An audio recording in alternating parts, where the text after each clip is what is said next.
એક ટ્રેન અમદાવાદથી મુંબઈ જવા માટે રવાના થઈ. જનરલ બોગીમાં એક ખૂબ જ ખૂબસૂરત સ્ત્રી જેનું નામ શિલ્પા હતું. એની ઉંમર 26 વર્ષ. શિલ્પા જે સીટ ઉપર બેઠી હતી તેની આસપાસ બેઠેલા લોકો તેને જ લગાતાર જોઈ રહ્યા હતા. સાથે તેનો દેવર જેનું નામ જયેશ હતું તે પણ બેઠો હતો. તે લોકો ગવર્મેન્ટ જોબ માટે એક્ઝામ આપવા માટે જઈ રહ્યા હતા.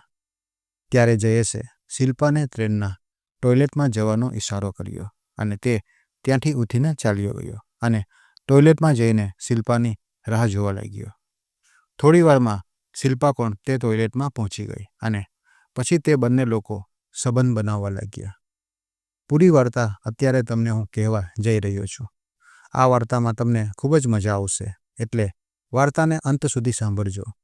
મિત્રો, તમને એક રિક્વેસ્ટ છે કે જો તમે આ વાર્તા ગુજરાતમાંથી સાંભળી રહ્યા હોય તો કોમેન્ટમાં જે ગામ અથવા જે શહેરમાં રહો છો ત્યાંનું નામ ટાઈપ કરવા વિનંતી, અને વિડીયોને એક લાઈક કરી દેજો, અને ચેનલ ઉપર જો નવા આવ્યા હોય તો ચેનલને સબસ્ક્રાઈબ પણ કરી દેજો, જેનાથી મારી હિંમત વધે.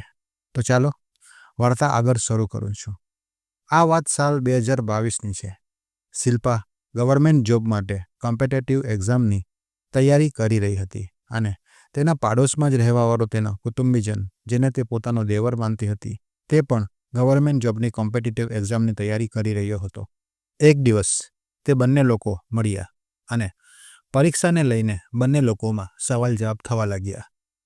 શિલ્પાનો પતિ, જેનું નામ સંજય હતું, તેણે શિલ્પાને અભ્યાસ માટે પૂરી આઝાદી આપેલી હતી. હવે જયેશ અભ્યાસ માટે શિલ્પાના ઘર ઉપર પણ જતો હતો. તેથી તે બંને વચ્ચે અભ્યાસને લઈને ચર્ચા વિચારણા થતી હતી અને ઘરમાં પણ કોઈને પ્રોબ્લેમ હતો નહીં, અને તે બંને વચ્ચે હજુ સુધી પણ કોઈ પણ પ્રકારનો ખરાબ ખોટો સંબંધ હતો નહીં. બંને લોકો ખૂબ જ મહેનત કરી રહ્યા હતા. તે બંનેની નિકટતા ક્યારે પ્રેમમાં બદલાઈ ગઈ તે બંનેને ખબર જ પડી નહીં. શિલ્પાના 2 બાળકો હતા. મોટી દીકરી 5 વર્ષની અને નાનો દીકરો 3 વર્ષનો. બાળકો હોવા છતાં પણ શિલ્પા એટલી ખૂબસૂરત હતી કે કોઈ પણ તેને જોઈને તેના ઉપર લટ્ટુ થઈ જતો, અને જયેશ પણ શિલ્પાની એકદમ નજીક આવી ગયો હતો. એક દિવસ તે બંને લોકો રૂમમાં બેઠા હતા અને અભ્યાસ કરી રહ્યા હતા. ત્યારે જયેશ શિલ્પાને કહેવા લાગ્યો કે ભાભી, તમે ખૂબ જ સુંદર લાગો છો. તેના ઉપર શિલ્પાએ જવાબ આપ્યો, જયેશ, શું મજાક કરી રહ્યો છે તું? જ્યારે જયેશ બોલ્યો, નહીં ભાભી, હું મજાક નથી કરી રહ્યો. તમે ખરેખર ખૂબ જ સુંદર છો અને હું તમને પસંદ પણ કરવા લાગ્યો છું. શિલ્પા થોડું હસીને બોલી, મને મસ્કા મારવાની જરૂરત નથી જયેશ. જયેશે શિલ્પાનો હાથ પકડી લીધો અને ગોઠાણે બેસીને શિલ્પાને પ્રપોઝ કરી દીધો. જયેશ બોલ્યો કે ભાભી, જો તમે ચાહો તો આપણે બંને જિંદગીની નવી શરૂઆત કરી શકીએ છીએ. તમે શું કામ એવા પુરુષની સાથે જિંદગી વિતાવી રહ્યા છો જે આખો દિવસ ફક્ત કામ જ કર્યા રાખે છે અને રાતના દારૂ પીને સૂઈ જાય છે? તેની પાસે તો તમારા માટે સમય જ નથી, અને જો તમે મારો સાથ આપો તો હું તમારા બંને બાળકોને પણ અપનાવવામાં તૈયાર છું અને તમારી સાથે એક નવી જિંદગીની શરૂઆત કરવા માંગુ છું. જયેશની પ્રપોઝલ સાંભળીને શિલ્પા થોડી હસી. ત્યારે જયેશ ઊભો થયો અને શિલ્પાને પોતાની તરફ ખેંચી લીધી. શિલ્પા થોડો ટાઈમ તો ના કરવા લાગી, બહાના બનાવવા લાગી, અને પછી ધીરે ધીરે તે પણ જયેશનો સાથ આપવા લાગી. તેના પછી તે બંને લોકો વચ્ચે તે રૂમમાં નિવસ્ત્ર થઈને સંબંધ બનાવવાનું શરૂ થયું. હવે આ ખેલ એકવાર શરૂ થયો હતો, પછી રોજ આ ખેલ શરૂ થઈ ગયો. જયેશને ઘરમાં આવવા જવા માટે કોઈ રોકટોક હતી નહીં, એટલે તે અભ્યાસના બહાને આખો દિવસ શિલ્પાના રૂમમાં પડ્યો રહેતો. શિલ્પાના બાળકો સ્કૂલે ચાલ્યા જતા પછી ઘરમાં ફક્ત જયેશ અને શિલ્પા જ રહી જતા. તે લોકો આખો દિવસ તે જ ગંદો ખેલ ખેલ્યા કરતા હતા. શરૂઆતમાં તો તે બંને ઉપર કોઈને શક થયો નહીં, પરંતુ આવી વાતો છૂપતી નથી. ત્યારે એક દિવસ શિલ્પાની સાસુએ જયેશ અને શિલ્પાને રૂમમાં નિવસ્ત્ર આપત્તિજનક સ્થિતિમાં જોઈ લીધા. આ બધું જોયા પછી શિલ્પાની સાસુએ શિલ્પાને ખૂબ જ ખડી ખોટી સંભળાવી. જયેશ તો ત્યાંથી તક જોઈને સંતાઈને નીકળી ગયો, પરંતુ શિલ્પાની સાસુએ શિલ્પાને ખૂબ જ ફટકાર લગાવી દીધી. હવે સાસુમાની સામે તો આ ભેદ ખુલી ચૂક્યો હતો. શિલ્પાને એ ડર હતો કે ક્યાંક તે મારા પતિને આ બધું કહી ના દે, એટલે જ તે કંઈ બોલી નહીં. તેની સાસુએ કહ્યું કે આ ગંદી હરકત તે આજે કરી છે તે ફરી વખત થવી જોઈએ નહીં, અને જો ફરી તે આવું કર્યું તો હું સંજયને બધું જણાવી દઈશ અને તે પછી તે આ ઘરમાંથી કાઢી નાખશે. આ સાંભળીને શિલ્પા ડરી ગઈ, પરંતુ તેના દિલમાં તો જયેશ માટે ભાવનાઓ જાગી ચૂકી હતી, જે હવે શાંત થવાની હતી નહીં. શિલ્પા પરણિત હોવા છતાં પણ જયેશના પ્રતિ દીવાની થઈ ચૂકી હતી. અહીંયા જયેશ પણ શિલ્પાને પામવા માંગતો હતો અને તે પણ તેને કહી ચૂક્યો હતો કે જો મારી સાથે લગ્ન કરવા ઈચ્છે તો હું તેના માટે પણ તૈયાર છું. સાંજે જ્યારે શિલ્પાનો પતિ સંજય ઘરે આવ્યો તો શિલ્પાની સાસુએ સંજયને કહ્યું કે આ છોકરો જયેશ આખો દિવસ આપણા ઘરમાં જ પડ્યો રહે છે અને વહુ પણ તેની સાથે રૂમમાં આખો દિવસ રહે છે. મને તે બંને લોકોનું ચાલચલન ઠીક નથી લાગતું. પછી તે બોલી કે અભ્યાસ કરવો સારી વાત છે, પરંતુ કોઈ છોકરીની સાથે તે પણ આપણા ઘરમાં તે મને ઠીક નથી લાગતું. શિલ્પાની સાસુ સંજયને એ પણ બોલી કે ક્યાંક એવું ન થઈ જાય કે વહુનું ચક્કર પેલા જયેશ સાથે થઈ જાય અને પછી આપણે ક્યાંય મોઢું દેખાડવા લાયક ના રહીએ. શિલ્પાની સાસુએ સંજયને આખી વાત ના જણાવી નહીં, બસ ફક્ત ઇશારોમાં સમજાવી દીધો. સંજયે તરત જ પોતાની માની વાત માનીને શિલ્પાને કહ્યું કે આજ પછી મને મારા ઘરમાં જયેશ દેખાવો જોઈએ નહીં. શિલ્પાએ કહ્યું ઠીક છે, જેવું તમે કહો. શિલ્પા બોલી હું તો ફક્ત અભ્યાસ માટે જ બોલાવતી હતી, પરંતુ હવે નહીં બોલાવું. પછી શિલ્પા જયેશ સાથે લગાતાર ફોન ઉપર વાતો કર્યા કરતી. જેવું જ તેને લાગતું કે સાસુમાં નથી તો તે જયેશ સાથે વાતો કર્યા કરતી હતી. આવી રીતે થોડા દિવસો પસાર થઈ ગયા. જયેશ શિલ્પાને કહેવા લાગ્યો કે તને મળવાનું ખૂબ જ દિલ કરી રહ્યું છે, કોઈ વ્યવસ્થા કરને. ત્યારે શિલ્પાએ કહ્યું કે ઠીક છે, હું કંઈક વ્યવસ્થા કરું છું. તે જ સાંજે જ્યારે શિલ્પાની સાસુ વેજીટેબલ લેવા બજાર ગઈ ત્યારે તરત જ શિલ્પાએ જયેશને ફોન કર્યો અને તેને બોલાવી લીધો. જયેશ તરત જ તેના ઘરે પહોંચી ગયો. તે લોકોને કોઈનો આવવાનો ડર હતો એટલે જલ્દીથી સંબંધ બનાવ્યો અને પછી જયેશ જલ્દીથી ઘરે નીકળી ગયો. પણ જયેશ જ્યારે ઘરથી બહાર નીકળતો હતો ત્યારે સામે સંજય આવી રહ્યો હતો. સંજયે જયેશને ઘરથી બહાર નીકળતો જોયો. જયેશ તરત જ ત્યાંથી રફુચક્કર થઈ ગયો. સંજય ગુસ્સામાં પોતાના ઘરમાં અંદર દાખલ થયો અને જોરથી શિલ્પાને બૂમ પાડી. પતિની બૂમથી શિલ્પા સમજી ગઈ કે સંજયે જયેશને જોઈ લીધો છે. શિલ્પા ધ્રુજતી સંજયની પાસે પહોંચી ત્યારે તેનો પતિ સંજય કહેવા લાગ્યો કે જયેશ ઘર પર શું કામ આવ્યો હતો? જ્યારે મેં મનાઈ કરી હતી તો પછી તેને ઘર પર બોલાવવાની શું જરૂરત હતી? ત્યારે શિલ્પા કહેવા લાગી કે પરીક્ષાનો એક સવાલ પૂછવા માટે આવ્યો હતો.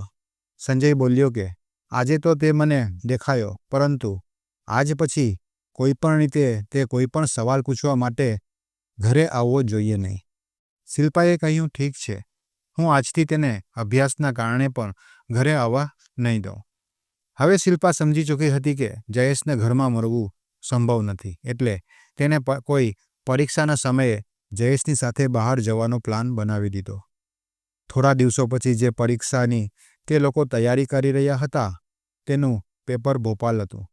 શિલ્પાએ તેના પતિના કહ્યું કે તમે મારી સાથે ચાલો, મારે પેપર આપવાનું છે. ત્યારે તેના પતિએ કહ્યું કે મારી પાસે સમય નથી, તો પેપર છોડી દે. ત્યારે શિલ્પા કહેવા લાગી કે મેં ખૂબ જ મહેનત કરી છે, પેપર તો મારે આપવું જ પડશે. પછી તે બોલી કે જો તમારી પાસે સમય નથી તો મારી સાથે તૈયાર કરવાવાળી બીજી 3 છોકરીઓ છે, હું તેમની સાથે જઈને પેપર આપી આવું છું. ત્યારે સંજયે પૂછ્યું કે કોણ છે તે છોકરીઓ? ત્યારે શિલ્પાએ તે 3 છોકરીઓના નામ જણાવ્યા. સંજય તેમને સારી રીતે જાણતો હતો. 3 સારા ઘરની છોકરીઓ હતી અને કોઈ પણ ખોટા કામમાં ફસાયેલી હતી નહીં. સંજય પણ જવા માટે પરમિશન આપી દીધી. હવે જ્યારે શિલ્પા પણ પરીક્ષા માટે ઘરેથી નીકળી તો તે જાણી જોઈને તે છોકરીઓથી ખોવાઈ ગઈ અને ટ્રેનમાં જઈને જયેશની સાથે બેસી ગઈ. તે બંને લોકો ઘણા દિવસોથી મળવાનું પ્લાનિંગ કરી રહ્યા હતા અને તેમની પાસે કોઈ મોકો હતો નહીં. 500 કિલોમીટરનો લાંબો સફર હતો.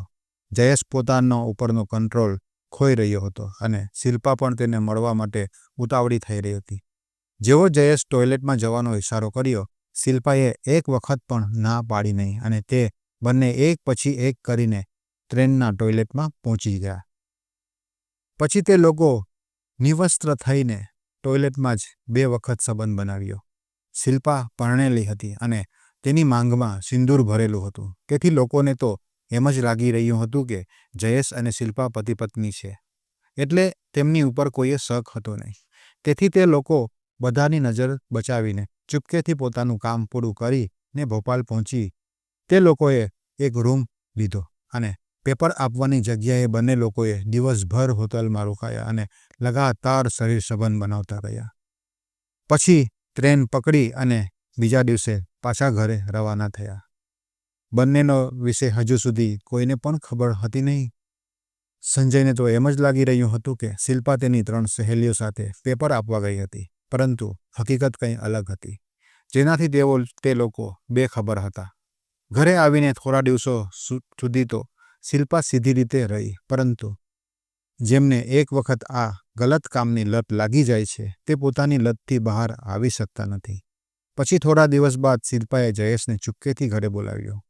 ઘરમાં શિલ્પાના સાસુની બાજુના રૂમમાં હતી અને અહીંયા શિલ્પા જયેશને બીજા રૂમમાં લઈ ગઈ અને રૂમ બંધ કરી દીધો. થોડીવાર પછી તે રૂમમાંથી તે બંનેના અવાજ આવવા લાગ્યા. તેની સાસુ શિલ્પાના રૂમની બહાર આવીને દરવાજો ખખડાવવા લાગી. જ્યારે દરવાજો ખખડાવ્યોનો અવાજ આવ્યો તો શિલ્પા અને જયેશ ડરના માર્યા ગભરાઈ ગયા. ડરતા શિલ્પાએ દરવાજો ખોલ્યો. આજે શિલ્પાની સાસુને આ બધું જોઈને ખૂબ જ ગુસ્સો આવ્યો. તેણે જયેશના મોઢા પર એક જોરદાર તમાચો માર્યો અને કહ્યું કે તે એક પરણિત સ્ત્રીનું ઘર શું કામ બરબાદ કરી રહ્યો છે. ભૂલ જયેશની હતી એટલે તે ત્યાંથી ચૂપચાપ ચાલ્યો ગયો. અહીંયા શિલ્પાને તે ગાળો આપવાનું શરૂ કરી દીધું અને સાંજે તેમના પતિને બધું કહી દેશે એમ કહેવા લાગી. હવે શિલ્પા ડરી ગઈ હતી અને તેણે જલ્દીથી જયેશને ફોન કર્યો અને આખી વાત તેને જણાવી દીધી. મિત્રો, તમે હવે ધ્યાનથી સાંભળજો કે એક સ્ત્રી પોતાની હવસ પૂરી કરવા માટે કઈ હદ તક સુધી જઈ શકે છે. શિલ્પાએ જયેશને ફોન પર કહ્યું કે જયેશ, હવે બધી વાત મારી સાસુને ખબર પડી ગઈ છે અને આજે તે મારા પતિને બધું કહી દેશે અને જો તું મારી સાથે લગ્ન કરવા માંગતો હોય તો તારે મારા પતિને રસ્તામાંથી હટાવવો પડશે. શિલ્પાએ જયેશને કહ્યું કે જો મને તું તારો બનાવવા માંગે છે તો મારા પતિને તારે જાનથી મારવો પડશે. આટલું કહીને શિલ્પાએ ફોન કટ કરી દીધો અને અહીંયા જયેશના દિમાગમાં ખતરનાક પ્લાન ચાલવા લાગ્યા. જયેશ બજાર ગયો અને 2 મોટા ચાકુ ખરીદીને લઈ આવ્યો. એક ચાકુ શાકભાજી કાપવા માટેનો હતો અને બીજો એકદમ તેજ ધારવાળો હતો. જયેશે બંને ચાકુને લઈને ચૂપકેથી શિલ્પાને આપી દીધા અને જ્યારે હું કહું ત્યારે આ ચાકુ મને કાઢીને આપી દેજે. અહીંયા જ્યારે સાંજે સંજય ઘરે આવ્યો હતો તે ખૂબ જ નશામાં હતો. તેને જોઈને તેની માએ વિચાર્યું કે અત્યારે વાત કરવાનો સમય ઠીક નથી. સવારે બધી હકીકત સંજયને જણાવીશ. અહીંયા શિલ્પાને એ વાતની ચિંતા સતાવી રહી હતી કે જો તેનો પતિને તેની હકીકતની ખબર પડી જશે તો તે તેનો શું હાલ કરશે. એટલે તેણે જયેશને રાત્રે જ ફોન કરી દીધો અને ચૂપકેથી પોતાના ઘરે બોલાવી લીધો. જ્યારે જયેશ ઘરે પહોંચ્યો હતો તો સંજય પોતાના બેડ ઉપર સૂઈ રહ્યો હતો. જયેશે શિલ્પા પાસેથી ધારદાર ચાકુ માંગ્યા અને સંજયના હાથ પકડીને તેનું ગળું કાપવા માંડ્યો અને શિલ્પાએ પણ તેના પગ પકડી લીધા હતા જેથી તે તડફડે નહીં. જયેશ ચાકુથી એટલો ગહેરો વાર કર્યો કે સંજય થોડીવાર તડફડ્યો અને પછી તેનું મૃત્યુ થઈ ગયું. પછી શિલ્પા એ લોહીથી લથબથ ચાકુને ત્યાં ચારપાઈ ઉપર રાખી દીધી. તેના પછી તે બંને નરાધમોએ પોતાના શરીરની ભૂખ શાંત કરી. જયેશે શિલ્પાને કહ્યું કે થોડી વાર પછી રડવાનું નાટક કરજે અને બધાને કહેજે કે સંજયે ચાકુ મારી અને આત્મહત્યા કરી. શિલ્પાએ સંજયને કહ્યા મુજબ જ કર્યું. પછી જયેશ ઘરેથી નીકળ્યો ને અડધા કલાક પછી શિલ્પા જોરથી રડવા લાગી. શિલ્પાની અવાજ સાંભળીને તેની સાસુ રૂમમાં આવી ગઈ અને તે દ્રશ્ય જોઈને તે બેભાન થઈ ગઈ. જ્યારે આસપાસમાં રડવાનો અવાજ સંભળાયો તો તે લોકો પણ એકઠા થઈ ગયા અને શિલ્પાને પૂછવા લાગ્યા કે આ બધું કઈ રીતે થયું. તે કહેવા લાગી કે તેમણે મારી સામે ચાકુથી પોતાનું ગળું કાપી લીધું. શિલ્પાનું એવું લાગી રહ્યું હતું કે બધા એમ સમજશે કે સંજયે આત્મહત્યા કરી છે, પરંતુ વાત એટલી સરળતાથી સમેટાઈ જાય એવી હતી નહીં. આ વાતની ખબર કોઈએ પોલીસને આપી દીધી અને જ્યારે પોલીસ તેના ઘરે પહોંચી તો સંજય જે બેડ ઉપર સૂતેલો હતો તે બેડ ઉપરની ચાદર એ પ્રકારે પાથરેલી હતી કે તેની ઉપર સૂતેલો વ્યક્તિ જરા પણ હલ્યો ડુલ્યો હોય નહીં. તેથી પોલીસને શક ગયો કે જો સંજયે તેનું ગળું કાપીને આત્મહત્યા કરી હોત તો થોડીવાર તો તે તરફડિયો જરૂર હોત, જેથી તેના બેડ ઉપરની ચાદર થોડી અસ્તવ્યસ્ત થઈ ગઈ હોત. પરંતુ અહીંયા તો એવું કંઈ હતું નહીં. અહીંયા જયેશ પોલીસ ઉપર નજર રાખી રહ્યો હતો. પોલીસ પણ સમજી ગઈ હતી કે આ આત્મહત્યા નથી, હત્યા છે. જ્યારે પોલીસ ફળિયામાં કેટલાક લોકોને પૂછપરછ કરી તો ખબર પડી કે શિલ્પાના ઘરે જયેશનું આવવા જવાનું રહેતું હતું અને પાડોશના લોકોને શિલ્પા અને જયેશ ઉપર શક પણ હતો. પોલીસે શકના આધારે જયેશને ગિરફ્તાર કરી લીધો અને તેની પાસે પૂછપરછ કરી. પોલીસની પૂછતાછમાં જયેશે પોતાનું મોઢું ખોલવા તૈયાર હતો નહીં. લગાતાર પોલીસને એમ જ કહી રહ્યો હતો કે તેણે કંઈ કર્યું નથી અને તે બેકસૂર છે. પોલીસે બધી જ જાતના પ્રયાસ કરી લીધા. ત્યારે પોલીસને પણ એવો અહેસાસ થયો કે કદાચ તેને કંઈ કર્યું નથી, કેમ કે જેટલી સખ્તી જયેશ ઉપર કરી હતી તેનાથી કોઈ પણ માણસ પોતાનો ગુનો કબૂલ કરી દે છે. પરંતુ જયેશ દરેક વખતે એમ જ કહી રહ્યો હતો કે હું બેકસૂર છું. ત્યાં શિલ્પા સાથે પણ આવી જ રીતે પૂછતાછ કરવામાં આવી રહી હતી અને તે પણ પોલીસની સામે પોતાનું મોઢું ખોલી રહી હતી નહીં. હવે આ કેસને ફક્ત એક જ રીતે ઉકેલી શકાય તેમ હતો અને તે હતો મનોચિકિત્સક પાસે ટેસ્ટ કરવાનો, જેમાં તે બંનેની આખી પોલ ખુલીને સામે આવી ગઈ. તે પછી પોલીસે તે બંને ઉપર ધારા 302 લગાવી અને ચાર્જશીટ તૈયાર કરી. પછી કોર્ટને તેમને જેલમાં મોકલી દીધા. થોડા સમય પછી કેસ ચાલ્યો અને તે બંનેને ઉંમરકેદની સજા થઈ. મિત્રો, તમે લોકો કોમેન્ટમાં જણાવજો કે આ બંને સાથે જે પણ થયું તે બરાબર હતું કે નહીં. હું તમારા જવાબની રાહ જોઈશ. આ વાર્તાથી આપણને એ શીખ મળે છે કે ખોટા કામનું પરિણામ પણ ખોટું જ મળે છે. જે રીતે જયેશ અને શિલ્પા દરેક રીતે બચવાની કોશિશ કરી પરંતુ તેમની કારસ્તાન સામે આવી ગઈ, એવી જ રીતે ખરાબ કામ એકનું એક દિવસ તો સામે આવી જ જાય છે. એટલે જ આપણે બધાને કોઈ પણ પ્રકારનું ખોટું કામ કરવાથી બચવું જોઈએ. મિત્રો, આ વાર્તા કહેવાનો ઉદ્દેશ કોઈના દિલને ઠેસ પહોંચાડવાનો નથી અને કોઈની ભાવનાઓને પણ ઠેસ પહોંચાડવાનો નથી અને કોઈ પણ પ્રકારની અનૈતિક કે અશ્લીલતા ફેલાવવાનું પણ નથી. આ કહાનીનો હેતુ એટલો જ છે કે સમાજમાં આ પ્રકારના મુદ્દાઓથી તમે લોકો જાગૃત થાઓ. તમને બધાને વિનંતી છે કે વિડીયોને એક લાઇક કરી દેજો અને તમે જો આ વાર્તા પસંદ આવી હોય તો તમારા મિત્રો સાથે શેર પણ કરજો અને ચેનલ ઉપર નવા આવ્યા હોય તો સબસ્ક્રાઈબ પણ કરી દેજો. અને મારાથી કોઈ પણ ભૂલ થઈ ગઈ હોય તો મને ક્ષમા કરજો. તો મળીએ છીએ આપણે બીજી વાર્તામાં. આ વિડીયો જોવા બદલ તમારો આભાર. ધન્યવાદ. રાધે રાધે.